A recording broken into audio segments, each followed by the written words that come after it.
today's topic is something that I love to talk about, and it really boils down to the universe. It boils down to law of attraction. That's kind of the foundation of what we're going to talk about. But it also supports what my personal stand is as a coach and as a person, in my personal life and in my business and in anything that I do. I stand for personal responsibility. And so what that means is that I truly believe that we are each of us responsible for whatever life that we want to create, regardless of our past or present circumstances, regardless of where we've come from. Once we are adults, and even as children, I'm teaching my daughter that. I'm teaching her how to be responsible for what she thinks, for the information that she allows herself to focus on and absorb. So you can even start teaching this to your children. But the truth is, we are all responsible for whatever we want to create in our life. And so I love talking about this piece about whose truth is the truth. Whose truth is the truth, and how do we collect evidence to support what we decide is our truth? Because it really comes down to that. So let me give you an example, right? In any given situation or area of your life, or on any given day, you could be collecting evidence for one, let's say, reality. And another person can be collecting evidence about the very same thing, but for a different reality. Let me give you an example. Say there's something that you've been considering. Maybe you want to start a new business. Let's use that one for example. And you want to hire a coach. So you could be collecting evidence that starting a business is not going to work for you, or making money having your own business is not going to work for you. Right? You could be collecting that evidence. It's easy to go out there and say, number one, here's an evidence. I tried something like this before and it didn't work. Or, this percentage of people fail at doing businesses. Or I've seen 2 or 3 people try to do this and they're always struggling and they can't make ends meet, right? So you're collecting evidence to support your belief, which has now become your truth, that it's difficult to have a business, to work for yourself, and to make money doing it, okay? That's evidence you're collecting. Now, you could also be collecting evidence to the contrary. Right? You could also be pointing to the people who are actually making it work. You could be pointing to the reality that clearly it works for many people, even if you haven't figured out a way to make it work for yourself. You could be collecting evidence that says, there's things I've tried in the past that didn't work, but then when I went back and tried them again, they did work, right? So you could be collecting evidence on either side. So here's another example, just because I was just talking about this with my business coach, Shanda Sumter. So like if you go to anybody's page or reviews, whether it's Facebook page or other Yelp reviews or whatever, anybody who's doing anything great in the world, who's making a difference, who's making an impact, who's working with lots of people, not just a handful of people, you're going to have reviews that are going to be positive and some are going to be negative. It's just the way that it is. It's just the way that it is. And if you ever work with me as an entrepreneur, you're going to hear me tell you that that's actually a good sign, right? Because you don't want to be trying to it doesn't work to try to work with everyone or try to please everyone, right? You want to know what you stand for and you want to set yourself apart. So once people start, having something negative to say about you, you clearly are doing something, trust me. So without getting into a side about that. But so she and I were just talking about the fact that she had some negative reviews, right? And I think maybe 5% out of 95%, hundreds of reviews, right, are positive. 5% might be negative. So if you're considering hiring her, or if for example, you really inside of you are afraid to hire a coach. You have money issues, meaning like not money issues, meaning you don't have the money, because that's not the money issue, but you have mindset issue around spending money or investing, or you have this story, or you don't believe that you can actually succeed. You are already in your mind typically looking for evidence that will prove that.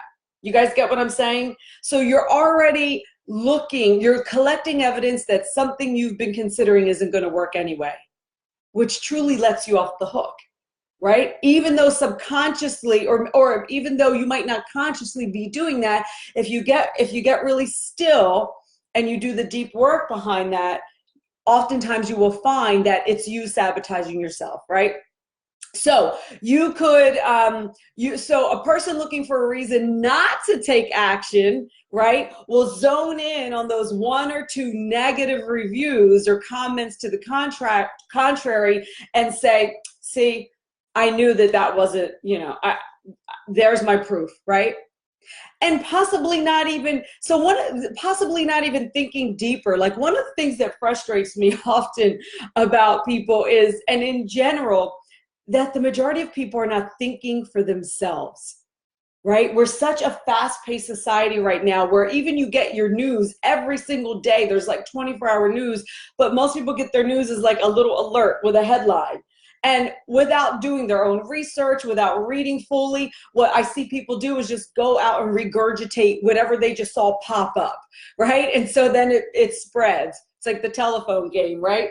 And so there's no real thought process of your own. It's like, it's the regurgitating, like the general consensus, like what's everybody saying? I'll just jump on that, right? And so that is not taking personal responsibility for your thoughts, your beliefs, and therefore the energy and information that you're putting out.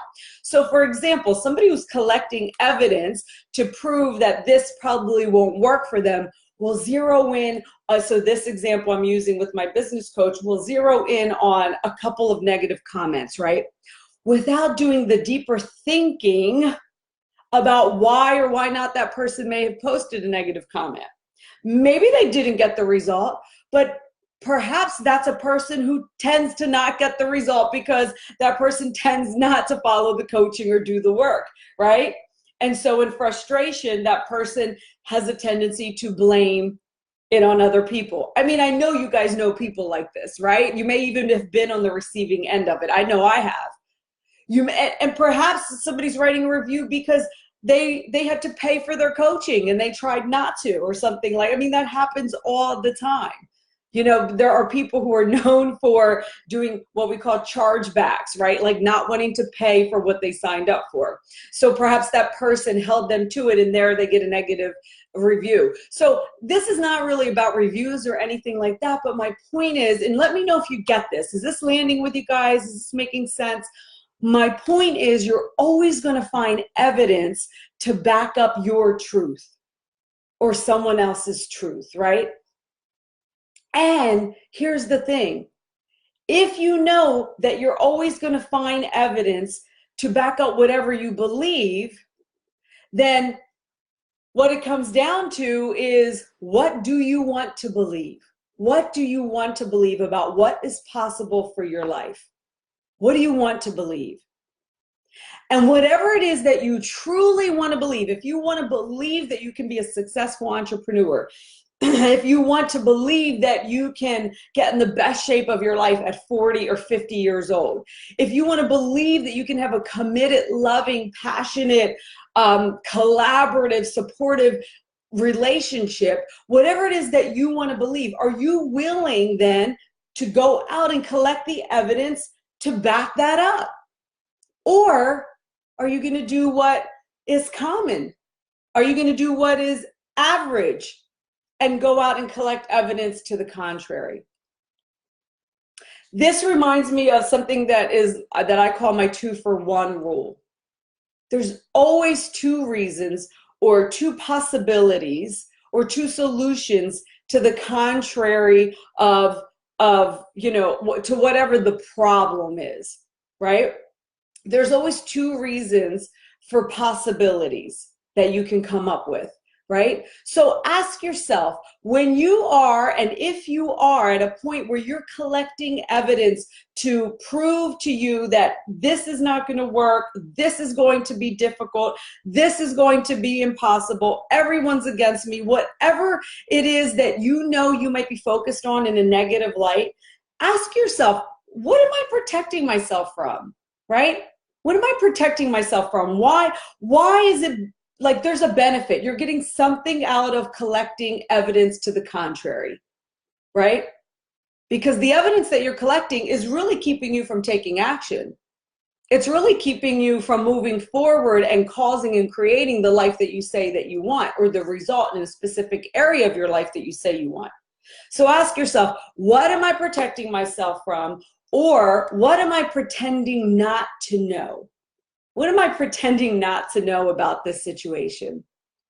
Okay, so really quickly before we tie up, and I want you guys to let me know in the comments, what's landing for you? Is this making sense? Do you see yourself in any of this? So from my book, Ask and It Is Given, which is one of my favorite books, and if you've never read about the law of attraction or anything like that, this is a great book for you. And this is by Esther and Jerry Hicks. So she says in here, with enough attention to anything, the essence of what you have been giving thought to, right? So what you're focused on, what you're giving thought to, will eventually become a physical manifestation. Through their attention to it, and then as others observe your physical manifestation, whatever you have manifested, right? So if you have manifested, let's say, excellent health, and you've transformed your body physically and in your health and all of that, right? It's because you've given attention to it. So the essence of what you've been giving thought to will eventually become a physical manifestation. So there you are in your physical manifestation of health and fitness and all of that. This is the example I'm using. Then as others observe your physical manifestation, so they're observing you as we just described, through their attention to it. So now you've got more eyes on it, more focus, right? This is going to get a little deep for you, but I know you guys can get this. Through their attention to it, they help expand it, right? There's collective attention.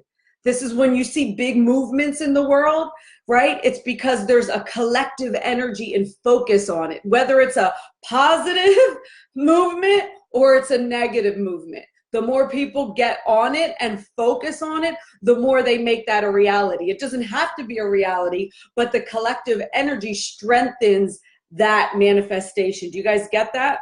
So then in time, this manifestation, whether it is one that is wanted or not, is called truth. It's called truth. That's how we get to a point where we decide that this is true or not true. It's because we focused enough on it to make it so, right? So I can say in my reality, it is true that it is easy at my age, at age 43, no matter how many years I take off, like I did with my bodybuilding stuff. I took off for 3 years. I didn't compete. I didn't train with that kind of intensity, right? But the truth for me, because of my focus and attention on it and belief in it being possible and therefore it manifesting, is that it's easy to get in shape. It's easy to lose weight. It's easy to hit my fitness goals, right? That has become my truth. Do you see what I'm saying? Somebody else can create another truth for themselves. So what we're talking about here is whose truth is really the truth.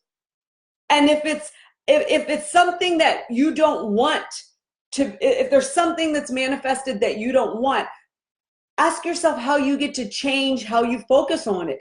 What new evidence do I get to collect so that I can create a new truth? Okay, so I want to hear from you guys without getting too further into the it's not supernatural, but I know that will feel like it to some people. But listen, those of you that get triggered by this and might feel like, is this, this isn't, in the Bible, or this isn't science or whatever. It's all of those things. You will find it in the Bible. You will find it in science. You will find it in the metaphysical, in quantum physics, right? It's anything that we focus our intention on, we create more of. So look around in your life, see what has manifested, and then ask yourself, how have my consistent thoughts and focus on this created this manifestation? I'll see you guys tomorrow at 7 a.m. Have an incredible Tuesday.